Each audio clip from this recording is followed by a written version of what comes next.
esta charla que va a dar el doctor Marco Otto. El doctor Marco Otto trabaja en la Universidad Técnica de Berlín.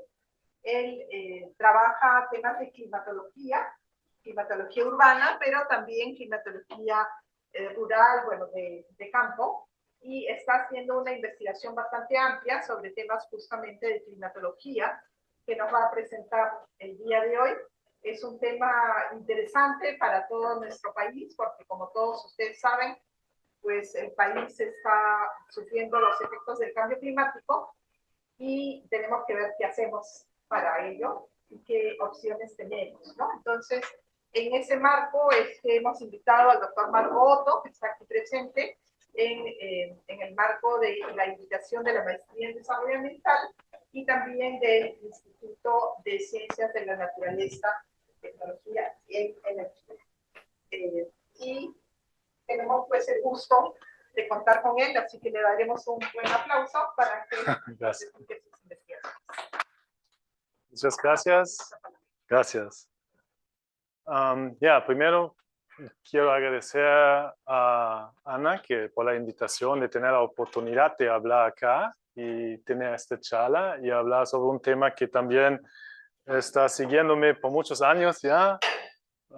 Hace poco me ha preguntado a alguien, ¿cómo tú llegaste a Alemania? Los ecosistemas altoandinos no tienen en Alemania. Sí tenemos, pero no tanto, diferente, más interesante para mi vista acá. Entonces, hace como 20 años estamos trabajando en eso, en el grupo que yo soy asistente científico en un departamento que se llama climatología y también el instituto, tenemos institutos en la Technische Universität Berlin que se llama el Instituto de Ecología. Entonces, perfectamente entra todo allá, no hago nada falso afuera del campo de expertise de este instituto.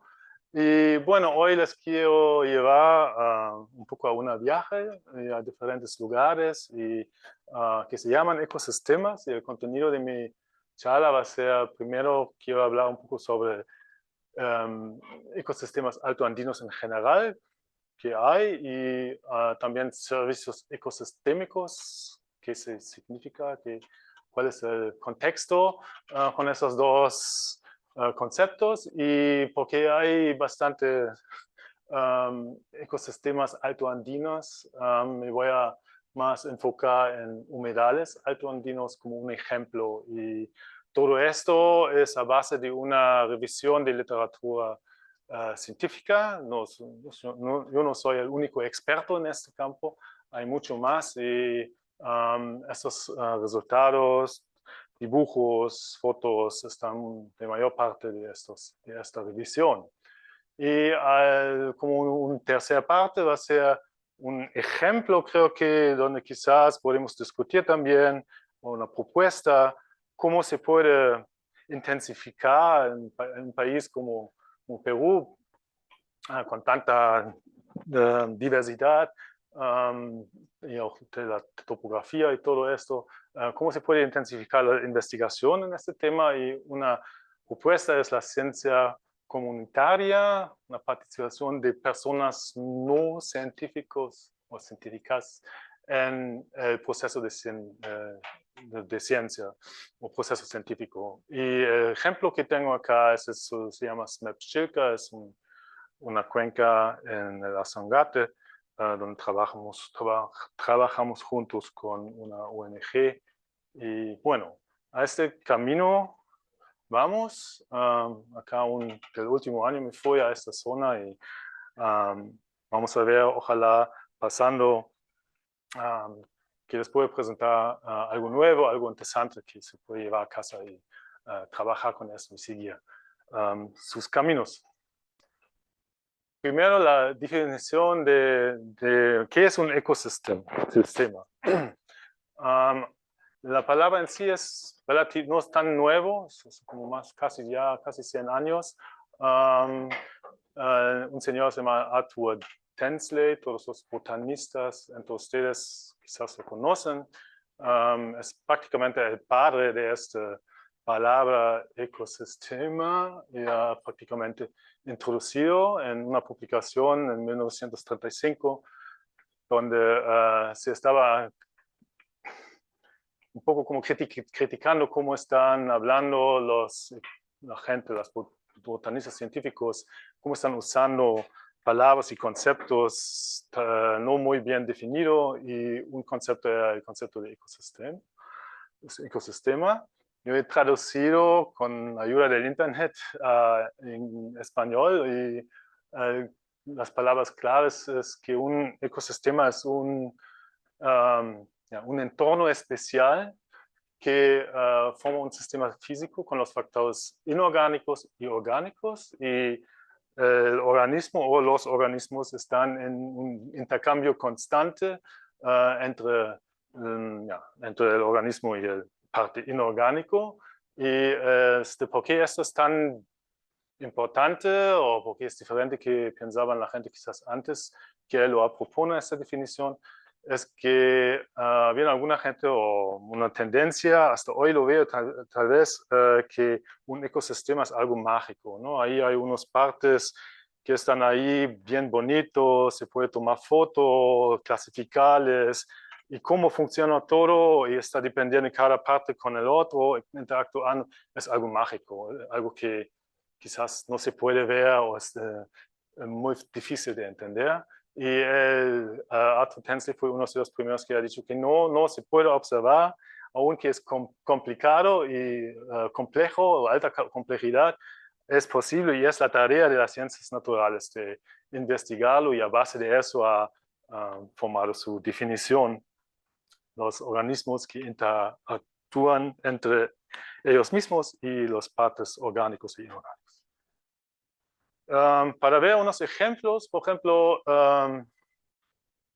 al tema mágico, como en un bofedal de Quiapaco, en San Pedro de Atacama, en Chile, se encuentra en las zonas muy altas y muy áridas estos patrones de vegetación en espiral, que son un poco, te puedo contar cómo se desarrollan, por qué están allá. Y un grupo acá, unos colegas, Fernando Otto et al., han investigado esto, y han encontrado que en estas zonas altoandinas muy áridas, que es importante es que la interacción entre la vegetación, la comunidad vegetal y los animales y el clima que está ahí, que forma estos espirales, y lo han no solo en una forma descriptiva, también lo podían explicar en un modelo matemático, hasta que encontraron que el impacto más importante o el aspecto más importante es la combinación entre las vicuñas, que están prácticamente son los animales que se alimentan de esta vegetación, y el clima, que no permite en general que la vegetación, la cobertura vegetal, se cierre por completo. Y estos factores lo han puesto en un modelo, y hasta que podían simularlo en virtual, este proceso, y llegar a las mismas formas espirales que como en la naturaleza.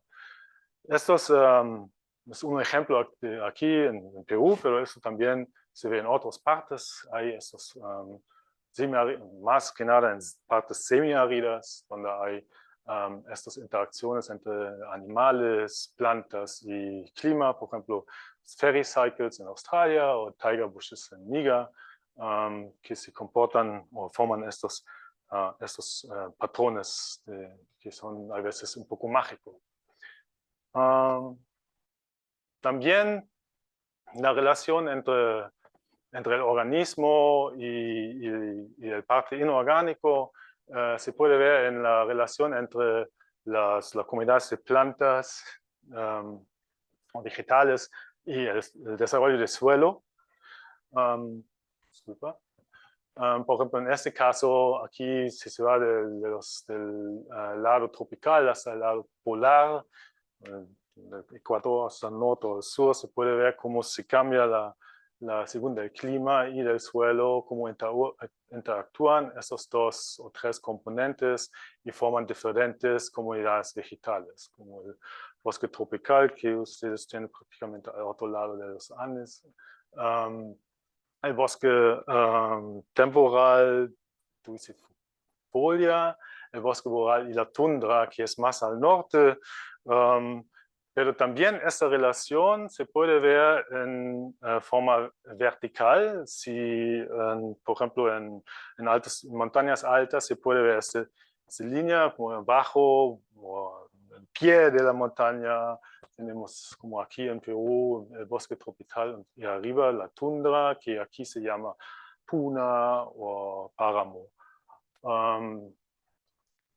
¿Por qué se llama alpintundra en algunos libros o publicaciones todavía? Porque primero se ha desarrollado la ciencia en Europa, entonces el alpintundra también, muchas veces cuando leen artículos está una palabra que está usada, pero yo me voy a referir a esta palabra cuando hablo sobre las zonas altoandinas.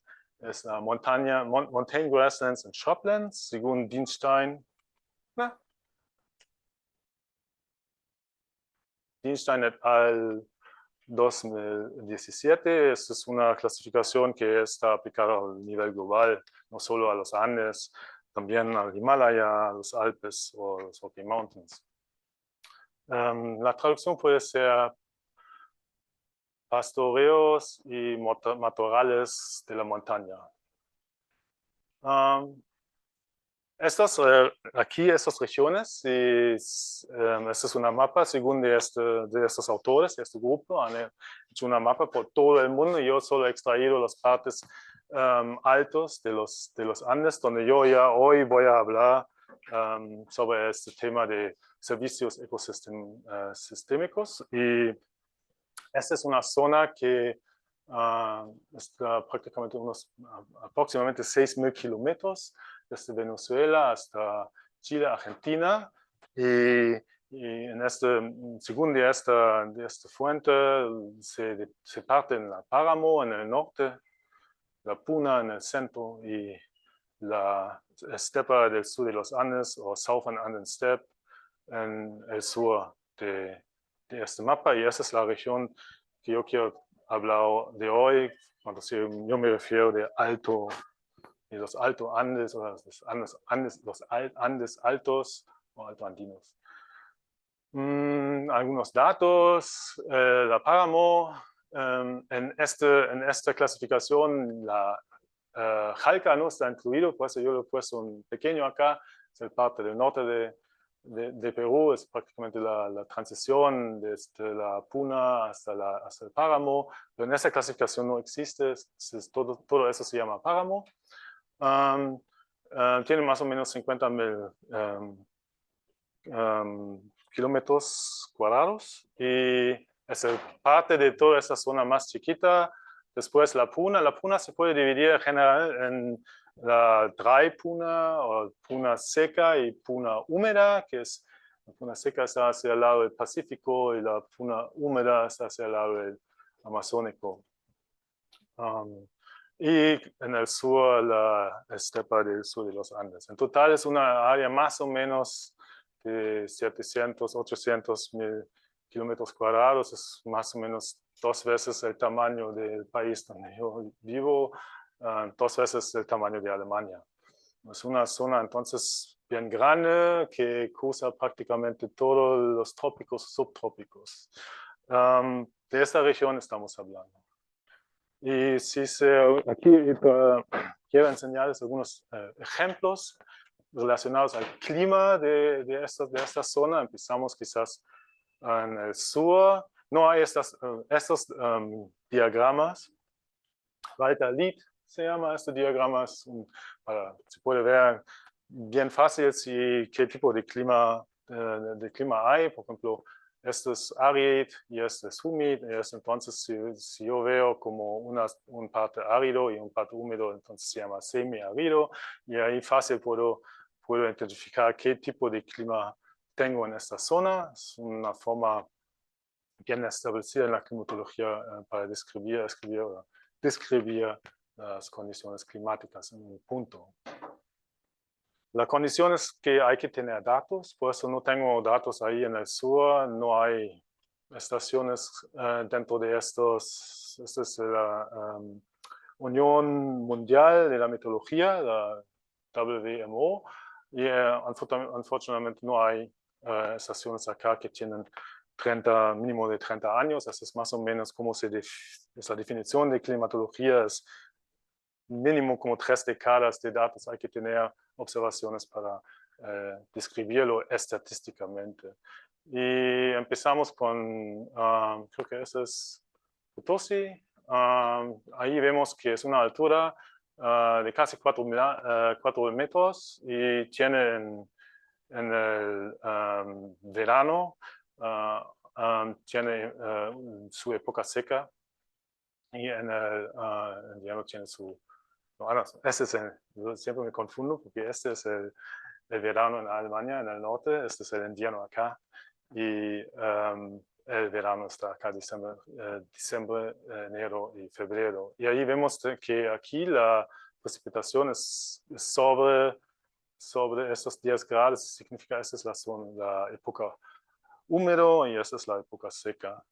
Y si vamos más al norte, vemos que esta tendencia se refuerza, está más pronunciado, hay más precipitación, pero todavía semiárido, hasta que llegamos ya en la parte de tropical, donde estamos en Itzubamba, en Ecuador, también en 3.000 metros, y ahí vemos que hay un clima lluvioso, bastante lluvia, casi todo el año hay suficiente, o hay un clima húmedo.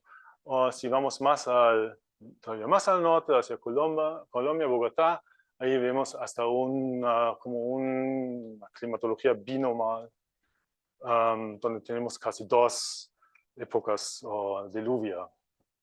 Y así las condiciones, como se ven, según estos trámites, están muy distintos, pero muy distintos, pero igual en todas estas zonas hay, obviamente también hay ecosistemas y específicamente humedales, sobre que vamos a hablar. Junto a este gráfico es prácticamente que enseña es que hay con los dos factores, temperatura y humedad, se puede describir casi todos los ecorregiones que hay en el mundo. Y como se ve, en el cálido y más húmedo tenemos el bosque lluvioso y al otro lado seco y cálido tenemos el desierto y hay diferentes desiertos hasta que llegamos otra vez en el lugar polar, más al norte o al sur, que se llama tundra, y otra vez tundra es más o menos si se va si se ve a los Andes, el perfil vertical, este se puede llamar mountain grasslands and shrublands. Ups, disculpa. Un pequeño desvío temático, el cambio climático afecta a todas las regiones, es un fenómeno global. Yo he traído solo para saber cómo es donde yo vivo, cerca de mi universidad, Berlin-Dahlem. Estamos en 80 metros de altura en comparación diagrama de Lietwalter de Lima, y así se ve claro la diferencia entre una climatología que es un clima de estaciones y un clima que es diurno, ¿no? Está más que nada afectado por el cambio entre noche y día que por el cambio entre invierno y verano. Y eso tiene varias implicaciones a la vegetación y a los servicios ecosistemáticos, por supuesto, pero también que quiero decir acá esto es que sabemos del pasado. Eso es el clima como fue hace 30 años o más. Y por ejemplo acá es de 61 hasta 2013 o acá de 67 hasta 2013. Entonces más casi 50 años o 40 un poco. Pero estas condiciones se van a cambiar. ¿Y cómo se van a cambiar? Se pueden cambiar, por ejemplo, en el promedio se puede subir la temperatura, es el efecto cambio climático, pero también que podemos tener o vamos a tener por seguro o con alta seguridad es extremos por ejemplo, olas de frío, olas de calor. Hubo una ola de frío prácticamente hace poco, ¿no? Una dana, he escuchado que en La Molina habían como 10 grados, que para un limeño es terrible, creo. Para un alemán es más o menos aceptable todavía. Como pueden ver acá, en esos años, enero y febrero y diciembre siempre hay menos. La temperatura mínima es siempre bajo cero. So, para nosotros es normal, en Lima no hay temperaturas bajo cero. Pero eso se puede cambiar y en la estadística la frecuencia de extremos puede aumentar en la temperatura y la precipitación. También aquí en Lima puede ser, ¿no? El promedio sube de la temperatura, también hay extremos en la precipitación. Y en total, si sigue esto por las próximas décadas, vamos a estar en un estado de, ¿cómo se dice?, de intercambio, ¿no? Una fase donde se va a cambiar el clima de un estado a otro estado diferente. El problema es con el cambio climático, no estamos seguros qué va a ser el estado en como 30 años, ¿no? Lo que sabemos es que estos efectos se van a aumentar. Bueno, eso es solo para como un precurso sobre para introducir rápido al tema del cambio climático. Aquí hay que, a mí me gusta esta figurita, ese concepto de cómo se maneja o qué es riesgo en el contexto de cambio climático. El IPCC ha publicado hace como 10 años en el reporte 5 este dibujo donde se puede encontrar y creo que se puede entender fácilmente qué es riesgo, ¿no? Cómo se puede calificar riesgo. Y riesgo tiene 3 componentes, prácticamente la exposición, vulnerabilidad y hazard o peligro. Y a esto hay que reaccionar con planificación de desarrollo, hay que hacer planes de diferentes escalas y hacer el risk management. También se tiene que, en el contexto del cambio climático, hay que adaptarse. Y yo he traído un ejemplo, el Palcacocha es bien conocido, en los 40 hubo un desborde violento del lago glacial, es la traducción supongo en español, en inglés es Glacial Lake Outburst Flood. Y este es el hazard, el peligro en este contexto. Y como se puede ver en una forma más simple, es que el riesgo puede ser el peligro con la exposición y la vulnerabilidad. ¿Y qué es el peligro en este caso? En este caso de un lago proglaciar, aumenta su volumen y el dique moreno tiene problemas de quedarse fijo.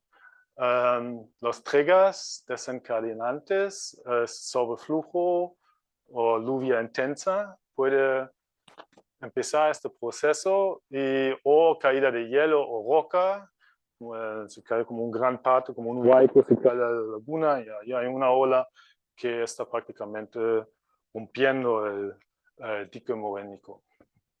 O también puede ser erosión interna. En nuestro grupo estamos en este momento investigando un caso en Himalaya, donde hay 2 lagunas que parece que por la temperatura que ha subido en los últimos 2-3 años era extremadamente caluroso en estas alturas.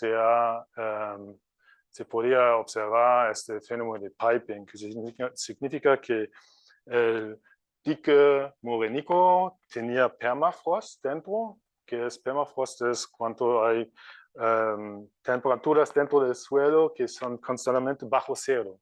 Hay hielo y este es una mezcla entre hielo y tierra y este es bien firme, puede aguantar bastante, pero si se cambia la temperatura y se aumenta, puede ser que este se disminuye y puede ser más débil y se forman huecos dentro del morénico. Y se puede prácticamente como alguien jala la placa, ¿no? de su tubo de baño.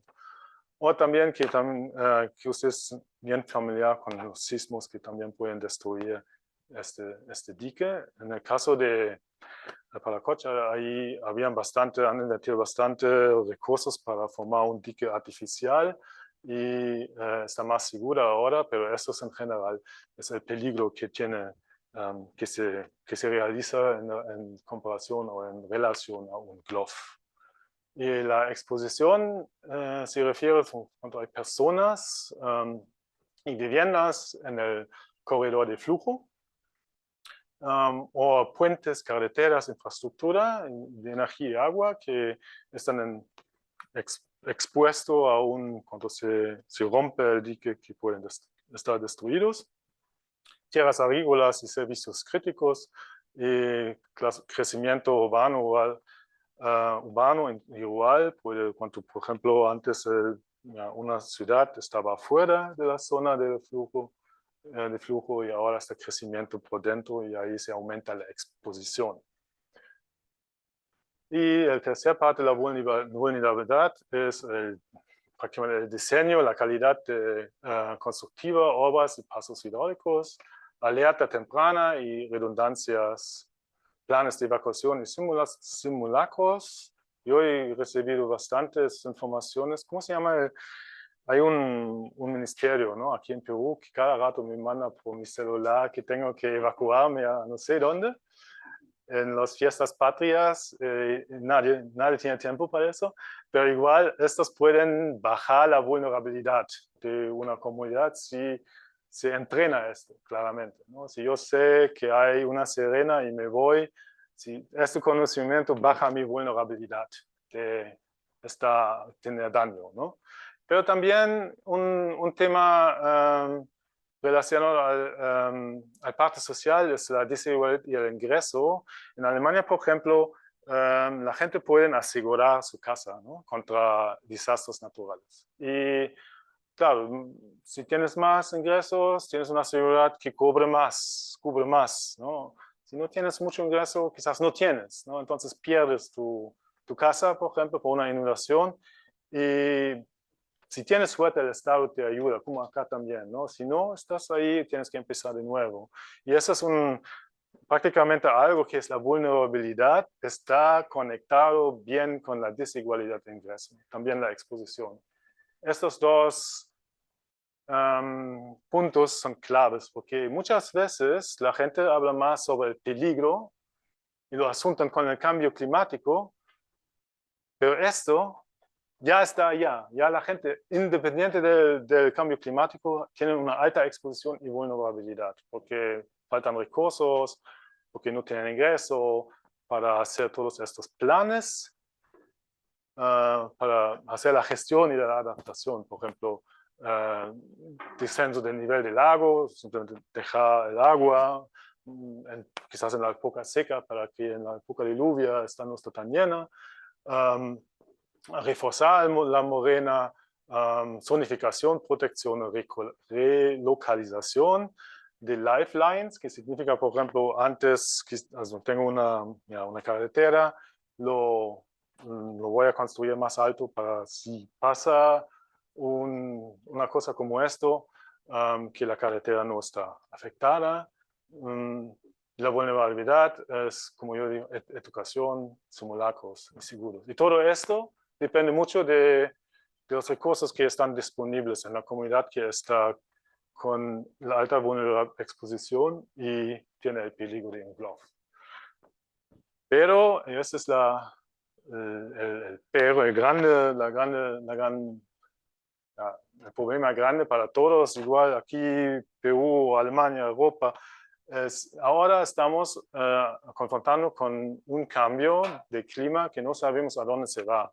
Sabemos los extremos van a subir, sabemos que la precipitación, la temperatura va a aumentar, pero no sabemos exactamente en como 50 años cuántos grados vamos a tener, por ejemplo, en esta zona, ¿no?, para construir un dique más alto, más ancho, o hacer toda la gestión, y adaptar la gestión a este proceso del fenómeno del cambio climático, ¿no? Porque esto son prácticamente como un motor, ¿no? Calentamiento global, retroceso glaciar, degradación del permafrost, extremos de precipitación más intensos, fluidos sobre nieve y hielo. Y de este proceso no podemos, porque en el futuro no sabemos cómo exactamente nos va a afectar, cómo podemos, o cómo se puede prepararse de eso. Este es un excurso un poco al cambio climático relacionado con en este caso, en el ejemplo, el ecosistema era el lago glaciar.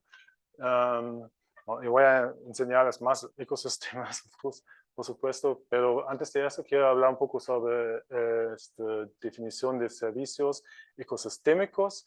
Y se puede dividir, primero hay que decir que es un servicio ecosistémico, es prácticamente todo lo que la naturaleza nos da por gratis, se puede decir, ¿no?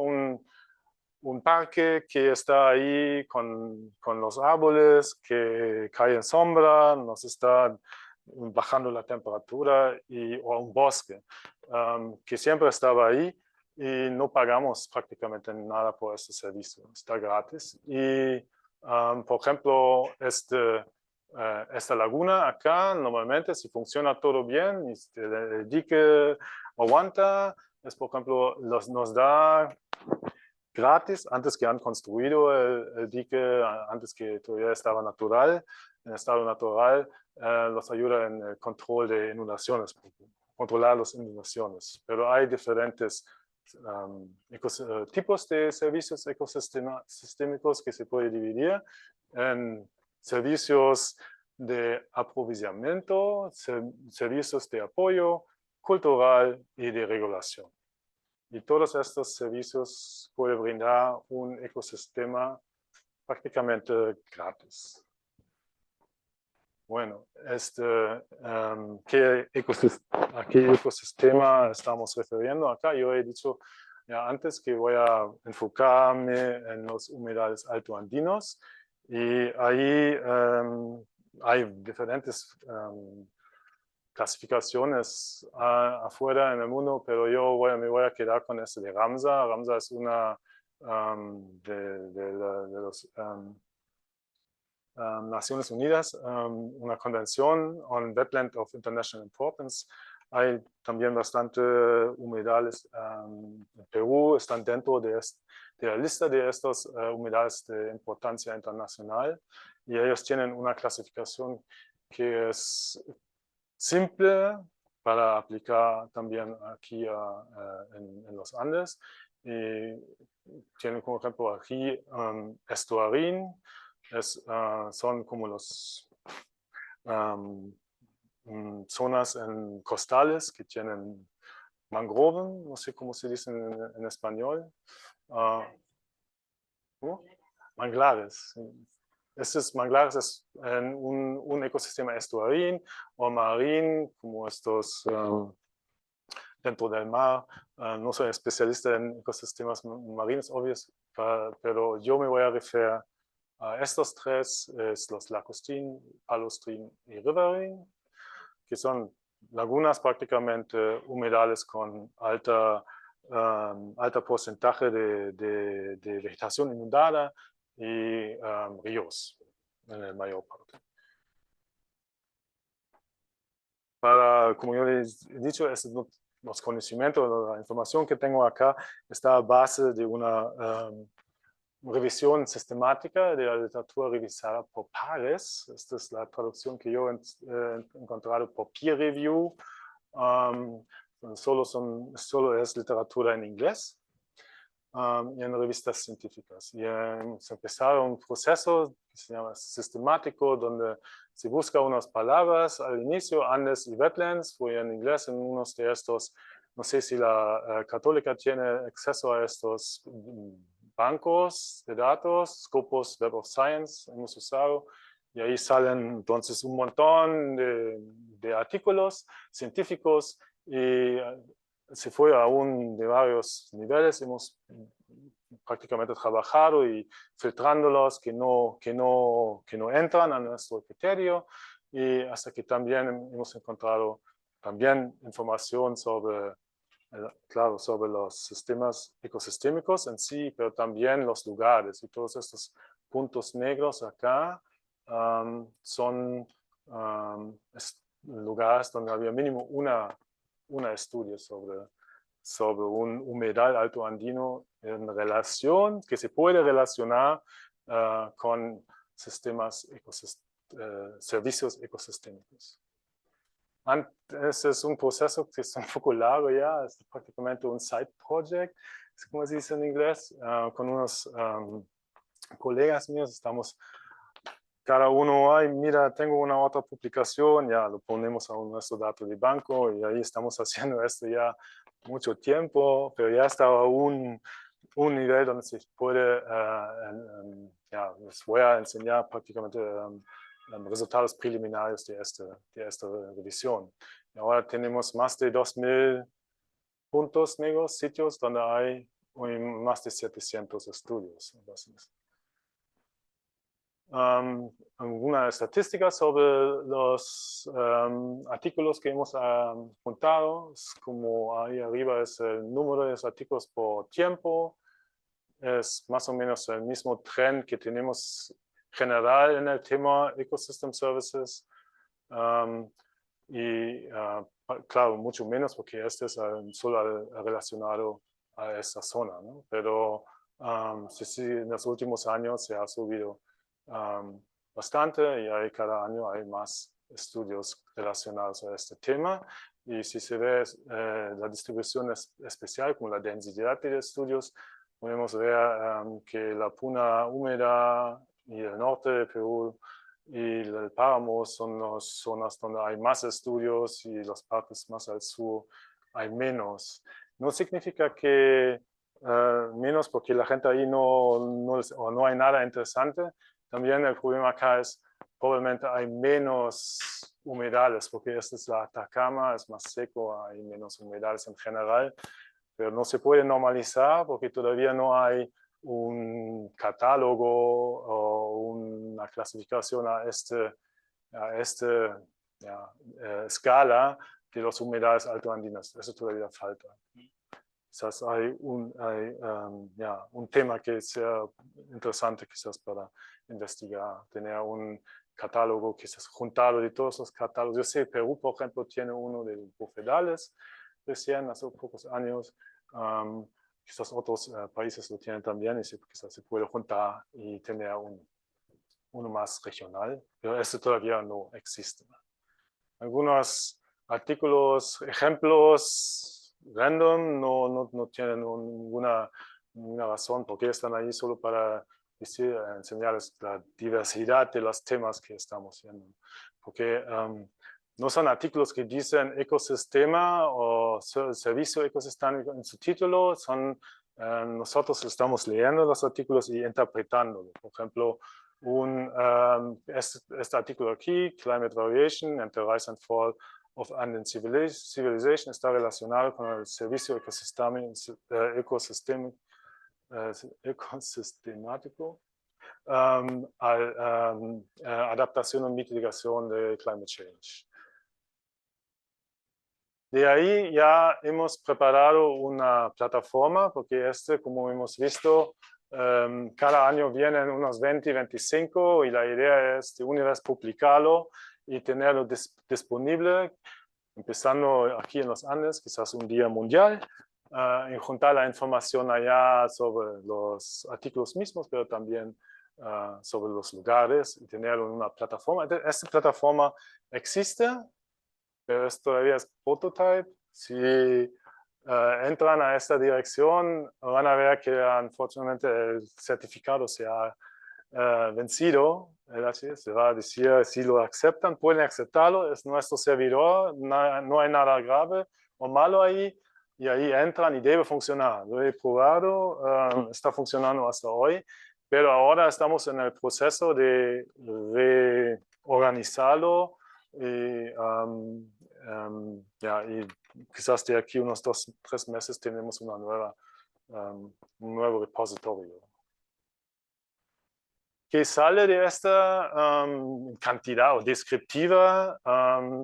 El primer asunto o problema es cuando se se hace una revisión sistemática, es que la gente no usan para la misma cosa la misma palabra, ¿no? Por ejemplo, yo tengo ya mi sistema simple de Lacustrine, Palostrine y Rivaroxaban, pero estoy seguro entre todas las 700 publicaciones ninguno está hablando de eso directo. Lo están nombres prácticamente como les viene, ¿no? Lakes, lagunas, lagoons, glacial lakes, shallow lakes, y ahí hay, en Topayante son los estudios que usan estas palabras, y si se divide, se ve que hay diferentes categorías que hemos para juntarlo un poco mejor, pero todavía está bien diverso, ¿no? Entonces, por ejemplo, un bofedal es uno de los más estudiados, creo que es tercera parte, pero el más estudiado, el ecosistema más estudiado son lagunas. Algunas impresiones para viajar un poco del sur al norte. Hay aquí bofedales más al sur, o vegas altoandinas. En Chile les gusta llamar estas vegas, en Perú les gusta llamar este ecosistema bofedales. Más arriba les llaman páramos. Entonces, no son comparables, pero tampoco no son tan diferentes, y falta una sistematización, pero igual así es. Más aquí el Salar de Uyuni es un salar, también es un humedal, pero muy salado, pero igual humedal. O aquí bofedales en la región Arequipa, donde yo he hecho mi tesis y mi doctorado. Bofedales se ve más o menos que tienen en común estos cojines, ¿no? De esa vegetación que está un poco. Y alrededor hay como pequeñas charcas o agua, o un pequeño río que pasa por allá. Y el porcentaje de vegetación es muy alto, ¿no? Sí, aquí más o menos 40 hasta 60% está con vegetación, cobertura vegetal. Lago Junín, muy famoso humedal, tiene hasta varias zonas diferentes donde hay una alta biodiversidad de aves, etc. O ríos Santa, Calderón de Huaylas, como un ejemplo para tener riverine ecosistema de humedales, o más arriba en el páramo, o Yalca, o Jalca. También hay diferentes tipos de humedales que a veces se llaman bofedales. Si se va un poco más arriba, Ecuador, ahí de pronto se cambian a páramos. Yo no soy botánico, les dejo pelar a este asunto. Me han tratado de explicarlo una vez y no lo he entendido bien. Tiene que ver algo con la comunidad de plantas, que es un poco diferente. Hay más carex, por ejemplo, que en el sur, y por eso no se puede llamar bofedal, se tiene que llamar páramo. Ya se puede discutir horas tras horas sobre eso. Este es un verdadero páramo de Rabanal en Boyacá, Colombia. Sí se ve un poco diferente como un bofedal. Bueno, si estamos seleccionándolas o filtrándolas según de los servicios ecosistémicos a base de esta literatura que tenemos, se puede ver que climate change, mitigación y adaptación es el parte más grande. ¿Y por qué es eso? Porque muchos de estos estudios son estudios paleoclimáticos. Una laguna es prácticamente, más tarde tengo un slide sobre eso, es prácticamente un archivo en el paisaje, ¿no? Sobre el clima, archivo del climático del pasado hasta 2000 años a veces. Entonces, muchos grupos que se van a los Andes estudian sedimentos o también polen, análisis para ver cómo se ha cambiado el clima en los últimos como 2000 años, y de eso hay bastante. Por eso hay lagunas, una de las palabras más frecuentes en todos los 700 estudios. Pero después es que es el reservoir of biodiversity, biodiversidad, es otro servicio. Y de ahí Wetland Products, por ejemplo, hay estudios que hablan sobre el manejo con pastoreo de alpacas o de sacar diferentes sustancias de los salares, y ahí hay también bastante, como 16% de esos estudios. Y ahí muy poco prácticamente, si ustedes quieren hacer investigación en esta parte, empiezan abajo, ahí la competencia es menos, tienen como un 8% son los valores culturales, y valores culturales, si vamos a ver qué hay en los valores culturales, arriba otra vez, ¿no? Si pueden investigar en cosas como, aquí es cultural, como recreación, es turismo, hay muy pocos estudios sobre turismo y humedales, aunque todo el mundo está hablando de los bonitos bofedales y el paisaje, pero hay muy poco. Hay algunos estudios en Chile y Argentina, donde están, por ejemplo, investigando qué efecto tiene el turismo a los humedales cuando la gente está caminando o se van con caballo. Y esos estudios faltan todavía en otras partes, ¿no? Para manejar los recursos y optimizarlos, por ejemplo, en cuanto queremos usar esas humedales como para hacer turismo o educación. En esta parte hay todavía muy poco.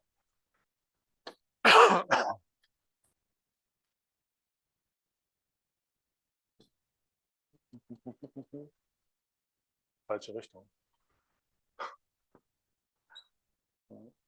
Una pequeña pausa mientras yo encuentro la... ya, foto. Esto. So.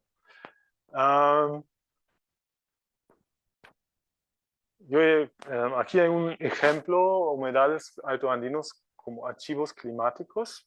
Por ejemplo, aquí hay un dibujo hay un bofedal en más o menos 4.000 metros, y esto es un pistón ruso, creo que se llama en español, donde se puede meter dentro, al fondo del bofedal, son bastante materia orgánica y jalar prácticamente un perfil del bofedal. Y este bofedal, por ejemplo, tiene más de 12 metros de materia orgánica, tubera.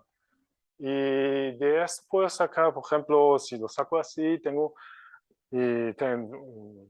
como un archivo del cómo se ha cambiado el clima en los últimos hasta 12.000 años atrás, ¿no? Hasta la última época glacial, porque en esta época todo estaba tapado con hielo y no habían lagunas o no existían lagunas ni humedales, pero después se retiró el glacial y el clima se volvió un poco más caliente, se formaron estos humedales, y a base de estos humedales que aumentan cada año un poco más, ¿no? Y ahí dentro hay polen, por ejemplo, o sedimentos que me dan una información cómo era el clima hace como 5.000, 6.000 o 10.000 años. Y ahí, por ejemplo, hay estudios que podían ver que, por ejemplo, hace 2.000, entre 2.000 y 8.000 años, hace 2.000 y 8.000 años, el clima era todavía más frío, y se puede ver, por ejemplo, por los polen, análisis de polen, que eran ciertas plantas que les gusta más el clima frío que calor, y de ahí se puede interpretar y adivinar un poco a una base más segura o más científico cómo fueron las condiciones en este lugar climáticos. Y también hay estudios que pueden vincular estos con actividades, por ejemplo, antropológicos o humanos, como con cuevas o otros lugares donde se encuentran, o ruinas, pueden encontrar primeros, por ejemplo, signos que en esta zona, cuando aparecieron los hombres, por ejemplo, ¿no? En 8.000, 5.000 años habían aquí encontraron los primeros señales de ocupación de los humanos, Y también hay una cosa o hay un efecto que se ha encontrado que es que por hace como 5.000 años hubo un silencio arqueológico, que significa que no se puede encontrar de pronto en estas capas, no se puede encontrar ningún signo o señal de actividades humanas, ¿no? Entonces, juntos con los resultados que hay un clima más seco y más caluroso, ahí, por ejemplo, la interpretación es que había un tiempo como de 1.000, 2.000 o 1.000 o 500 años donde no vivía gente porque era muy seco y no era habitable la zona alternativa. Eso solo es un ejemplo. Sí, y hasta como, por ejemplo, hay publicaciones que podrían vincular, por ejemplo, el colapso de Tiahuanaco con el cambio del clima, ¿no? Y así estos humedales nos dejan aprender cómo se ha cambiado el clima, cuándo y cómo se ha cambiado el clima en los últimos 10, 12 mil años. Y de eso aprendemos quizás o podemos sacar conclusiones por el futuro, ¿no? Por ejemplo, si yo sé cómo habían tiempos donde se cambia el clima muy rápido y podemos sacar informaciones que se ha cambiado, por ejemplo, y comparar con las observaciones de hoy, se puede quizás entender mejor cómo funciona el clima a nivel regional.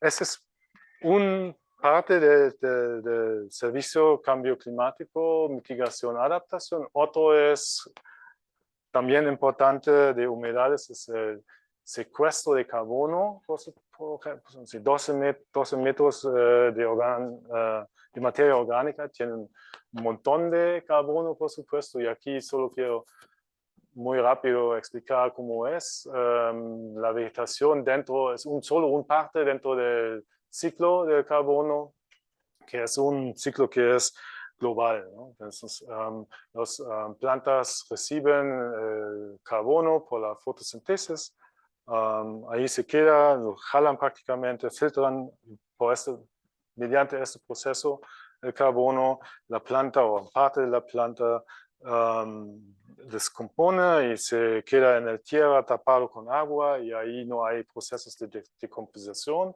y el carbono se queda prácticamente en la tubera por muchos años y no puede salir hasta que un día quizás el agua se va y materia orgánica puede deshacerse y el carbono está libre otra vez. Pero este solo es parte de un ciclo más grande, ¿no? Porque el cambio climático siempre es un fenómeno global, entonces hay que ver este ciclo carbono también verlo a esta escala. Bueno, entonces, pero en general, ¿qué se puede decir? Que humedales, porque hay vegetación, pueden filtrar el carbono prácticamente y secuestrarlo por mucho tiempo. ¿Cuánto puede ser más o menos? Hay estudios sobre esto. Y los números son bien diversos. Como pueden ver aquí, de 25 esos megagramos carbono por hectárea o una tonelada métrica, ¿no? Also 25 toneladas hasta 1.000 toneladas métricas se puede contener, por ejemplo, en este estudio de Huascarán Parque Nacional, tan diverso, en solo un lugar, ¿no? De 25 toneladas hasta 1.000 toneladas pueden tener como carbono, ¿no? O si vemos otros lugares, hasta mismo hay estudios, por ejemplo, en Colombia, que solo se han investigado el agua, el contenido de carbono dentro del agua, y hasta ahí se encuentra carbono secuestrado, pero muy poco, ¿no? 7 hasta 15 toneladas. Pero que se ve también en estos estudios, están bien diversos también como la profundidad de los muestras que han tomado, ¿no? Hasta de 22 centímetros hasta como 10 metros, ¿no? Entonces, también es un poco difícil compararlo. Pero en general, la literatura dice que sí, estos humedales, peatlands en inglés, o alpine meadows, o bofedales, pueden llegar hasta más de 3.000, 4.000 toneladas de carbono. Y como, para quizás tener un ejemplo, cómo se puede calcular esto, según de Cooper et al. 2010, han hecho un estudio, creo que en Cajamarca, y han sacado estos valores. Por ejemplo, para un hectárea, que es un poco más que una cancha de fútbol internacional de la FIFA, tienen, por ejemplo, 120 por 80 y por 1 metro, como para tener una idea. El cálculo es así, ¿no? Se puede calcular el volumen y con estos valores llegamos a un por solo en este ejemplo, con estos datos podemos llegar a un volumen de como 600 toneladas de carbono. Y si porque el carbono secuestrado es prácticamente otra cosa, cuando sale de la atmósfera es más efectivo prácticamente para ¿cómo se dice? Para el cambio climático, y entonces se llama CO2 equivalente. Se puede prácticamente cambiar esto y es sale mucho más según de Smith and Heath 2001. Esto también usa el IPCC en sus cálculos. Y bueno, y para mí es como de solo 1 hectárea se puede secuestrar como sumidero de carbono hasta como 2.200 toneladas de CO2 equivalente por solo 1 hectárea de una cancha de fútbol. Tan grande prácticamente es este servicio ecosistémico y lo hace gratis, ¿no? No necesitamos pagar para eso, solo necesitamos cuidarlo un poco, ¿no? El asunto es con este cálculo o con esta forma, vamos a decir ahora, voy a explicar quizás un poco la metodología, cómo se puede sacar esta información. Uno es sacar muestras, otro es tener como pequeñas, ¿cómo se dicen? Camas, biohuertos que se abren y cierren, y ahí se puede medir el carbono de la atmósfera y hacer una balanza, cuánto carbono se queda con la vegetación y cuánto sale. O también hay ahora la ESA, la European Space Agency, ha empezado con su nuevo programa que se llama Biomass, y ahí la meta es, por ejemplo, de medir todos los bosques del mundo y con un satélite, con un sistema satélite radar para saber cuánto biomasa está en todos los bosques y cuánto carbono, por ejemplo, a nivel mundial. Hay otra metodología que usamos nosotros también en Berlín, que quiero introducir muy rápido o muy corto, es el covariance measurements. Es como ahí se construye como un torre y dentro en el torre tiene como un aparato que con este aparato se puede prácticamente contar los moléculas de CO2, por ejemplo, o de agua o cualquier otro gas. Y porque la idea es que este gas está dentro de una zona definida y se vuelve en forma de como convectiva y pasa por este instrumento y yo puedo contar prácticamente a alta resolución temporal cuántos moléculas pasan ahí, y juntos con el viento que puedo medir, yo sé si de dónde vienen estos moléculas. Puedo hacer una balanza, ¿no? Okay. Si el viento viene prácticamente de ahí, ¿no? Entro a la zona, tengo un plus, y si salen más, tengo un menos. Ahí puedo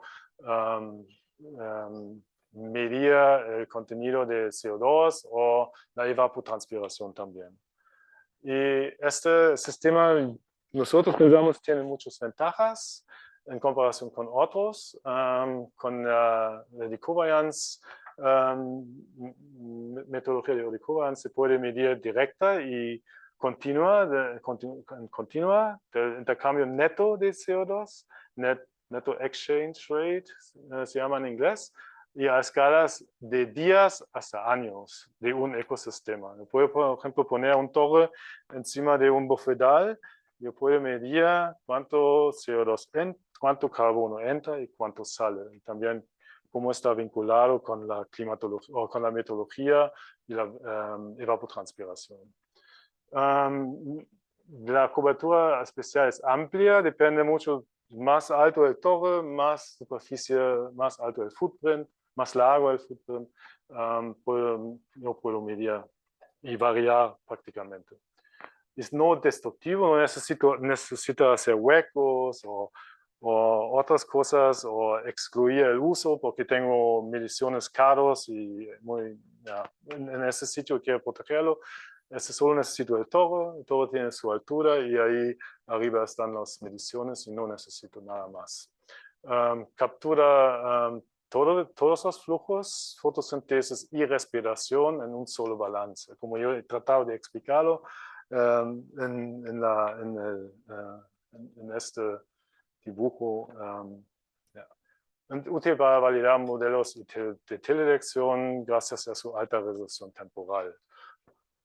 Las otras alternativas que hay no son también establecidas, pero tienen sus desventajas. Por ejemplo, estas cámaras estáticas o dinámicas que se abren y cierran, medicionan solo puntual y discontinua, porque no puedo hacerlo por muchos años, tengo que sacarlos después de 1 o 2 años. Y los metros son metros biométricos, requieren inventarios de biomasa y no captan la variedad de temporal fina, porque yo no puedo ver si saco una muestra, lo saco en la época seca, pero esta muestra solo es para la época seca, no me dice nada sobre el estado en la época de lluvia, por ejemplo. Y así, estas metodologías están, en comparación a estas metodologías, nosotros pensamos que tienen varias ventajas que estamos usando nosotros como grupo en Berlín. También, pero solo es un ejemplo, como que puede ser un resultado de esta medición, de estas mediciones, puede ser como un isopletendiagrama acá, donde tenemos por un tiempo, por ejemplo acá, unos 6 años, estamos midiendo con este torre, acá en una zona que Ana, tú conoces, es el Rotenburgstraße en Berlín, donde has hecho tu tesis de doctorado, y este es en Charlottenburg, es una zona muy urbana donde hay poco vegetación. Y ahí se puede, por ejemplo, analizar este flujo de carbono y ver si es negativo o positivo. Si es negativo, significa la área donde tengo el torre está sumidiendo, un sumidero de carbono. Si es positivo, es una fuente de carbono. Y así se puede ver entonces que acá en enero, febrero, marzo, donde nosotros tenemos en Alemania invierno, no hay vegetación, todo está gris, con nieve, y la vegetación no está haciendo fotosíntesis, entonces hay un plus, ¿no? Un plus de carbono, sale carbono, juntos con el efecto que la gente empieza también poner sus calefacciones, ¿no? Y ahí también hay más. Y se ve en la zona urbana con bastante vegetación, se ve que ahí sirve como fuente y ahí como sumidor. Entonces, muchos ecosistemas durante el año no son siempre sumidores o fuentes, hay una dinámica. Y por eso este sistema de Helicobacter es posible de investigar esta dinámica y ver al final se puede hacer prácticamente una balanza y dice, ok, por 10 años hemos medido si es un sumidero o es una fuente, ¿no? En esta zona. Y ahí es en total, ¿no? Por todo el año, ¿no?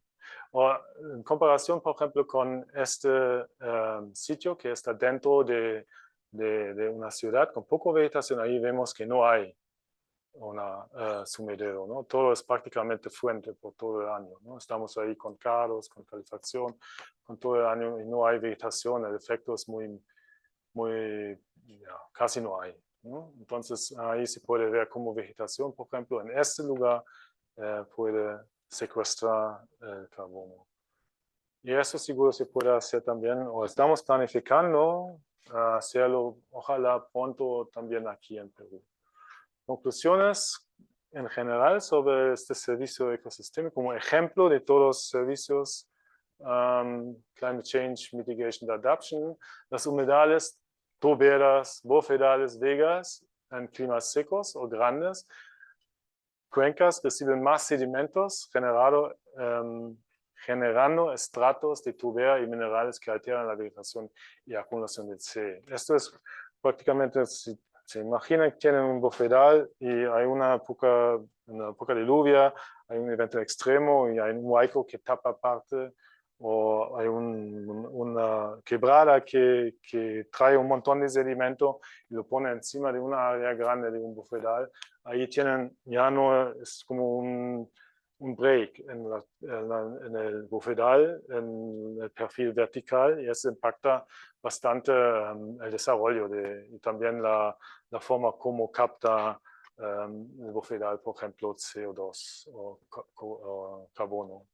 Niveles freáticos altos y estables favorecen el almacenamiento, mientras que fluctuaciones más frecuentes en la puna, por ejemplo, aumentan las pérdidas. Eso significa en un humedal, el agua está cerca de la superficie, el carbono está prácticamente atrapado, no puede salir, ¿no? Y si se cambia mucho, porque tengo una minera o una operación que necesita agua y jala el agua de la misma fuente, en la misma cuenca, produzco cambios fuertes en la nata freática. Y esto puede, en suma, cambiarse el humedal a una fuente de carbono, que antes quizás no.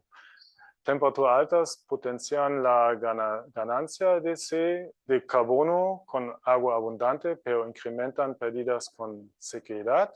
A lo largo del Holoceno, a los últimos 12.000 años, la acumulación ha variado con aumentos recientes en varios sitios.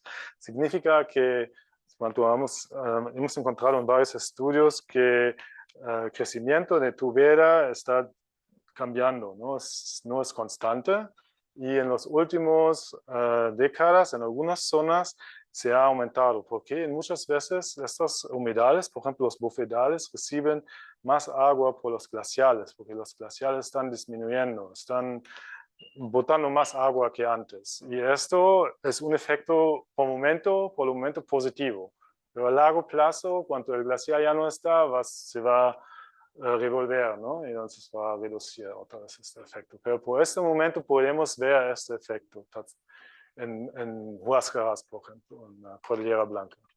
La vegetación influye según su productividad y decomposición. Con el cambio climático, las turberas de páramo seguirán siendo sumideros, mientras que las de puna seca tendrían a volverse fuentes por mayor aridificación.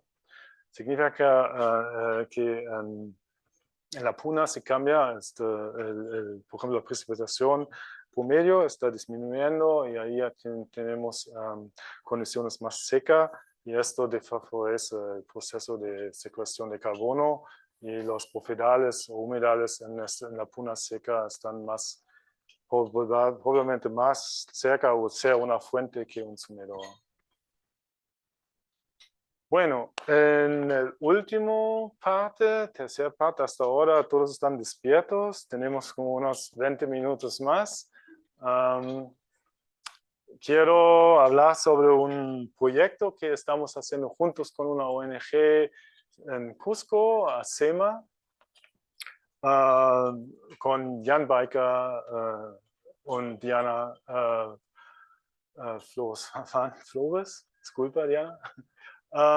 Y la idea ahí de este proyecto es hacer una investigación participativa y el sitio donde nos vamos ahora se llama, es un sitio de la UNESCO de demostración de la heterología y el sitio se llama Bufedales Pastoralist System, SMAP Shilka, cerca de Cusco. Y ahí hay unas impresiones. Esta es la cuenca alta cerca del Azongate glacial y del mismo Azongate. Y ahí los puntos verdes o las áreas verdes son los bufedales. Y estos puntos rojos son estaciones que este ONG ha un red meteorológico que han instalado juntos con la comunidad allá. ¿Cómo funciona esto? La idea es involucrar a la gente en el proceso de investigación desde el inicio, que significa codiseño. Prácticamente, normalmente como científico, yo leo mis publicaciones, tengo mi diseño, mi idea, mi respuesta, mi pregunta científica, hago mi diseño del experimento y me voy al campo. Ya tengo todo claro en mi mente. Y en este caso no es así, en este caso, como yo científico, me voy a esta zona y con el contacto con la comunidad vamos a discutir juntos qué es la necesidad o qué información también necesitan ellos, o qué pregunta, o cuáles son las preguntas que tienen ellos y que se puede resolver con un monitoreo, por ejemplo.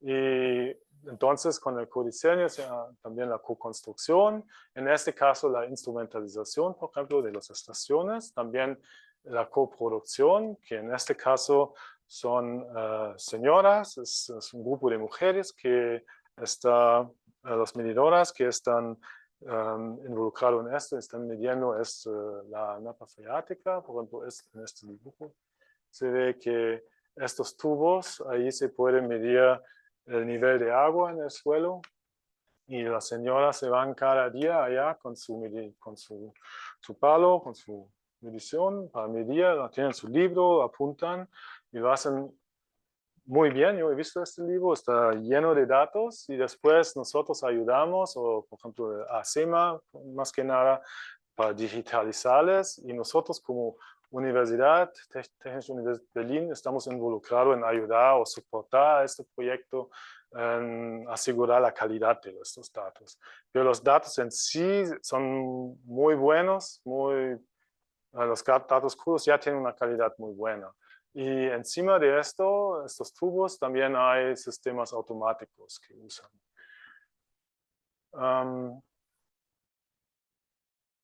Bueno, esta es prácticamente la idea, que ya no voy a dar tanto detalle, pero más o menos es que yo he hablado, que es un proceso en conjunto cooperativo con la gente en el sitio. Por ejemplo, cómo usan la gente allá estos datos de la napa freática, es que cuando ellos ven que el nivel de agua en su bufedal no se ha recuperado o no está igual como el año anterior, están haciendo decisiones cuántos animales, por ejemplo, van a usar o la van a dejar por el próximo año. Y porque ellos usan los bufedales allá para pastoreo por sus alpacas. Y ya nos han contado que cuando yo, por ejemplo, una señora nos ha contado que cuando yo veo que el nivel de agua está muy bajo, vendo más animales para no tener tantos, para no correr peligro, que en la próxima época no tengo suficiente bufedal para todos mis animales. Entonces ya la gente usan estos datos para ellos mismos, sin nosotros, una intervención de nosotros, ¿no?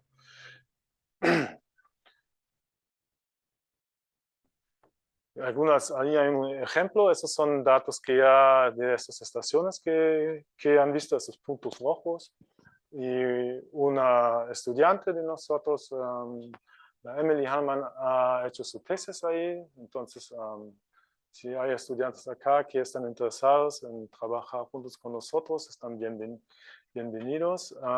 Emily ha investigado, por ejemplo, aquí de todas las estaciones, la disponibilidad de los datos. Y ahí se puede ver que hay veces faltan bastante, porque en esta altura, bajo estas condiciones, manejar un red meteorológico de 12 o más estaciones es bastante trabajoso y hay que calcular siempre que algunas estaciones fallan o tienen un problema en esos datos. Pero en general es impresionante cuántos datos se mantienen o se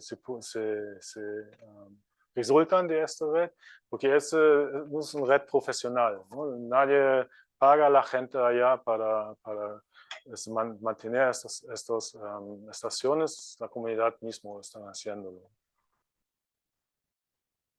También hemos hecho, quizás un parte un poco técnico, pero en muchas regiones yo he visto que usan de una marca o una empresa que se llama Hobo, que es un instrumento que tiene la temperatura, la medición de temperatura y precipitación en solo un artefacto en esto. Y el problema con esto es que cuando cae el sol allá no mide, prácticamente hay un error que pasa. Entonces está mira más temperaturas más altas que normalmente hay porque se calienta este aparato. Y la resolución es ponerlo la temperatura, el medidor de temperatura en un protector al lado que tiene estas pequeñas rayas allá y está ventilado naturalmente. Y este es prácticamente que ha hecho Emily, ha comparado qué grande es esta falla y nosotros vemos que hasta 6 grados o más puede ser esta falla. Por ejemplo, en la mañana a partir de las 10 se ve que la diferencia es más grande, ¿no? Entre uno que es con este protector de radiación en comparación con uno donde está metido en esto. Y este era un trabajo de Emily. Y eso se puede usar para esta estación, por ejemplo, corregir los datos. Y ahora en este momento estamos en eso que vamos a medir paralelo y todas las otras estaciones también van a recibir este protector de radiación. Otro datos que tenemos acá es un año de estos tubos para medir el nivel de agua en un bofedal.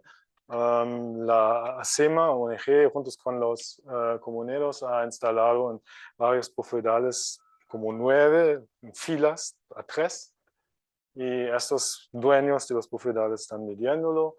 Y de estos datos ya hemos sacado un primer diagrama como esto y se puede ver acá, por ejemplo, esta es la precipitación, esta es la temperatura y se ve, se cambia ahí relativamente frío, un poco de estación se puede ver y la época de lluvia y la época seca. Y que se ve acá abajo, estos son los datos que vienen de estos tubos, de un local, de un bofedal. Y que se ve es que antes que empieza la época de lluvia ya está subiendo el nivel. Y eso es un poco loco, ¿no? Es un poco raro. ¿De dónde viene el agua si no está lloviendo? ¿Una idea, alguien? Para despertar. ¿Ah? De otro lugar quizás, en este caso no. ¿Cómo? Sí, la evaporación, pero con la evaporación debe ser menos, ¿no? Porque no hay, la balanza hídrica está negativa, porque no hay lluvia en este mes, agosto, pero ya está empezando a subir. El asunto es que esta comunidad que está haciendo, y en muchos otros lugares también, pero ahí el nivel creo que es bien especial. Hay un sistema de riego. Ellos tienen canales hace como más de 50 años y con estos canales que están corriendo en paralelo a un bofedal, por ejemplo, les abren y dejan en la época seca un poco antes, porque ahí ya sus animales están ya en los bofedales, ya necesitan comer. Ya alrededor de los bofedales ya no hay comida, todo está seco. Y entonces, ¿qué están haciendo? Están tratando de, o están, dejan entrar más agua de la laguna arriba, están abriendo los canales, están haciendo riego de los bofedales prácticamente, con un sistema que tiene partes también priencaico, ¿no? Por su origen, ¿no? Pero también lo están manteniendo hasta ahora. Y así están, les permite tener más carga, ¿no? Más animales por superficie de un humedal. Y la diferencia es con estos datos ahora, por ejemplo, este señor ya sabe exactamente dónde en su bofedal cuánto agua ya tiene, ¿no? Y si por el próximo año, si logra, por ejemplo, recuperarlo, llegar al mismo nivel como el año anterior o no, ¿no? En este año, por ejemplo, parece que se fue en 2023, 2024, parece que no va a llegar, ¿no? Porque el diciembre era muy seco. Bueno, también otro trabajo que hemos hecho también con un estudiante, Niels Bayer. Perú ya tiene, como yo he mencionado antes, que tiene un catastro o un inventario de bofedales de humedades altoandinas. Y Niels ha mirado a diferentes satélites, datos de satélites, remote sensing, y ha comparado, por ejemplo, diferentes sistemas a ver si se puede mejorar la detección de estos bofedales. Como se ve, la área verde es que él ha detectado y la área roja es el inventario que están haciendo hace pocos años. Entonces es mucho más exacto, ¿no? Muchas de estas áreas no están dentro de este inventario, ¿no? Como todo un bofedal, por ejemplo, arriba aquí falta, allá también. Ahí hay alto potencial de mejorar este inventario, no solo al nivel de Perú, igual a toda la área. Creo que esa fue la última. Sí, ya, muchas gracias por su atención y por la paciencia. Se me fue un poco la habilidad de hablar español, por más que hablan, pero ojalá que han entendido algo para sus estudios, su carrera o así nomás. Si tienen algunas preguntas, ahora podemos hacerlo o también puede dar mi correo electrónico, creo que lo he puesto en la primera página. No sé, Ana, si tenemos tiempo para preguntas. Sí, ¿no? Sí, tenemos aquí un minuto para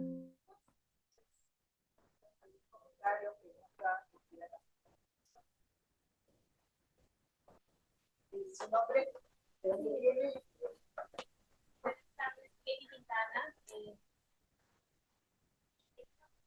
Por la última se había validado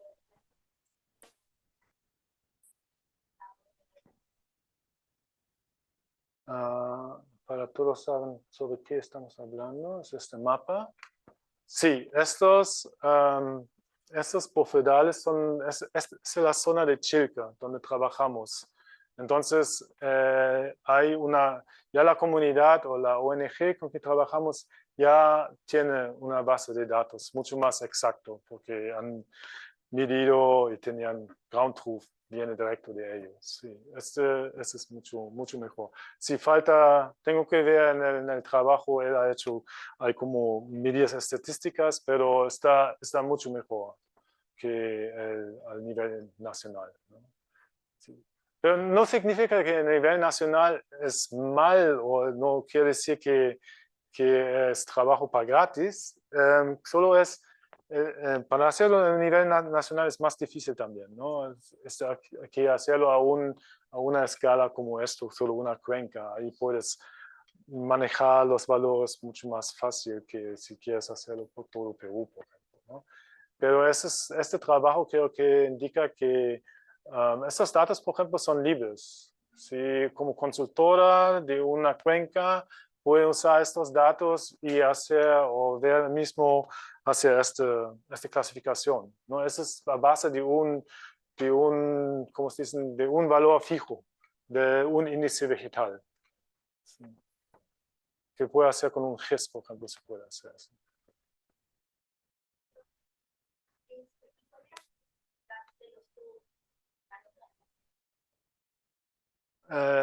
Depende del lugar. Los tubos al inicio son bien largos, varios metros.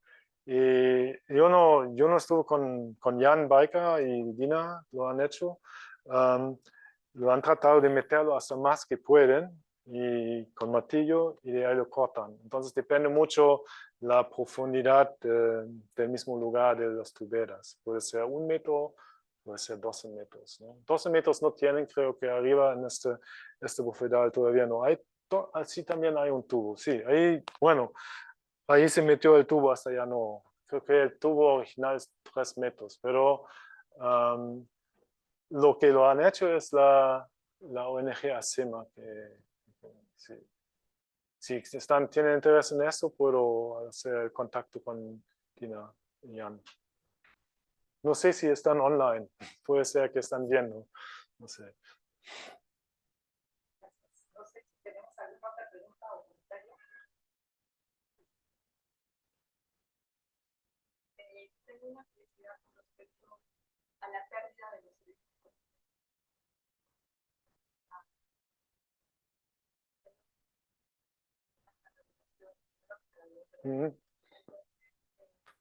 Alguien que esté en el lugar, en la misma comunidad, ¿cómo puede ver o evaluar cuáles son los signos el bufedal está entrando en este proceso de ¿cuál sería esa evaluación que podría hacer? Visualmente. O bueno, en el caso de que sea un estudio, ¿cómo se podría, cuál sería la metodología? Sí. Bueno, primero los comuneros mismos conocen su bufedal, ellos saben cuánto está en estrés. Se puede ver, ¿no?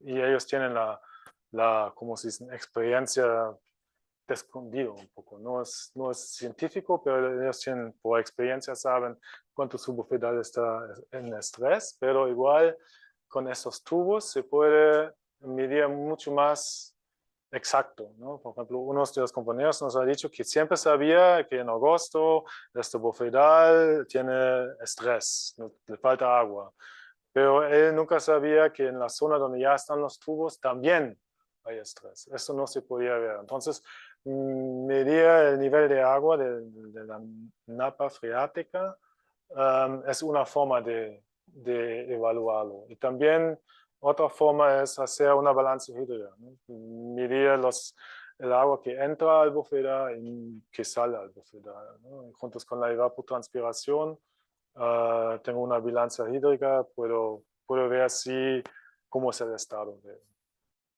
Pero mirarlo nomás es difícil. Sin mediciones va a ser difícil. Sí, los signos en la vegetación te dan, claro, cuando está ya todo seco, pero muchas veces este proceso empieza hasta, ahí hemos visto, por ejemplo, acá, que empieza, por ejemplo, el problema ya empieza acá quizás, ¿no? En este año. No tenemos más datos, el último año todavía no hemos analizado, pero, por ejemplo, acá el nivel es un poco más alto, tenemos como... este es el nivel, son 300 y ahí están casi 400 metros menos agua, ¿no? Entonces no sabemos aquí si llega al mismo nivel, pero puede ser que aquí empieza el problema un año antes ya. Y si sabemos esto, hay que manejar esos recursos hídricos mucho más con anticipación. Que cuando ya solo ves y el bufedal ya está seco, quizás es tarde ya, no se puede hacer mucho para recuperar quizás.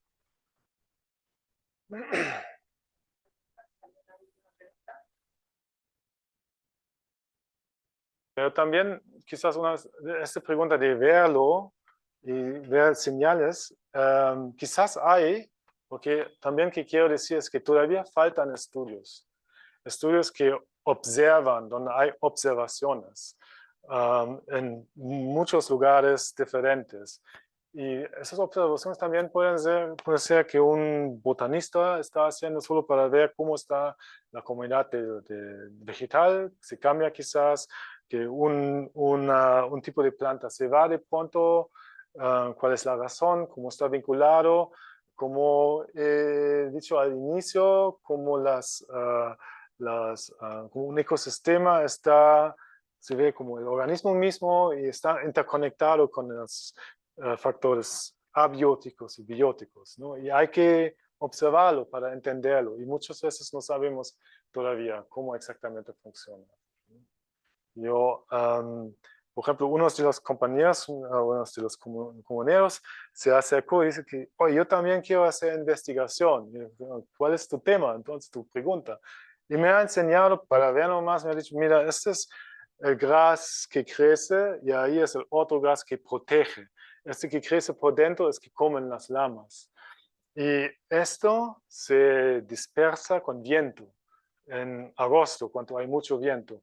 Pero no se queda en el bofedal cuando el bofedal no está muy seco. Significa que cuando se seca, visualmente se puede ver como cracks, ¿cómo se llama? Rayas, ranuras. Y eso es importante porque ahí entran las semillas por el viento. Si no existen esas rayas, las semillas se van por un lugar diferente que el bofedal. Y ese conocimiento yo estaba, oye, qué bien, ¿no? Bien observador, ¿no? Entonces, yo creo que esta estrategia, trabajar juntos con los comuneros en una forma que los dos aprovechan, puedes llegar a más información, quizás a unas informaciones como una calificación rápida, ¿no? Ver, ay, mira, este bofedal tiene tal cosas que yo puedo ver porque el comunero me ha dicho por su experiencia, ¿no? Pero muchas veces mi impresión es que la gente son muy reservados. Cuando alguien viene de Lima o bueno, de Alemania, no están de frente hablando sobre esas cosas, ¿no? Entonces hay que establecer un poco una relación y hay que también hacer el proyecto co-diseño, coproductivo con ellos mismos para llegar a estas informaciones y verificarlas.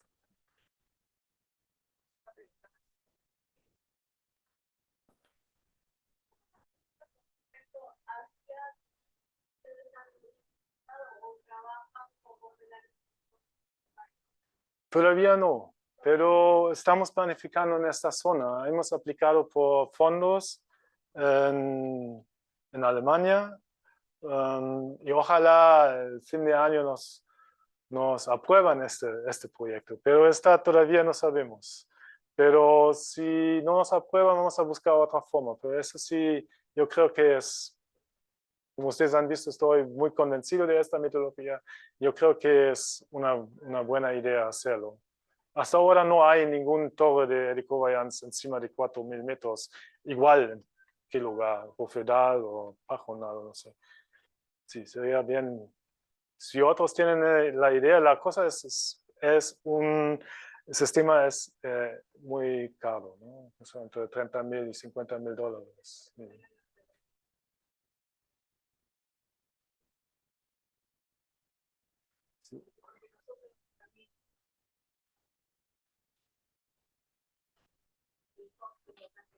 Sí.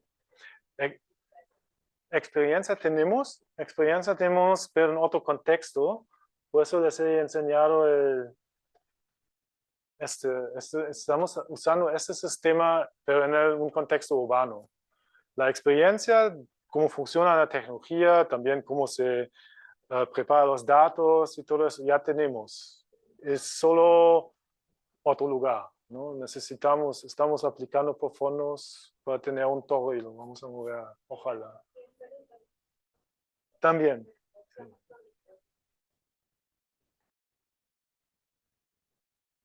Ok. Ya, podemos intercambiar contactos y vamos a ver, ojalá, si ayudan con esto, quizás vale. A ver. Bueno, entonces agradecemos a todos la presencia. Vamos a necesitar un pequeño break, pero primero agradecemos al profesor Marco Otto por su presentación y espero que continuemos. Gracias.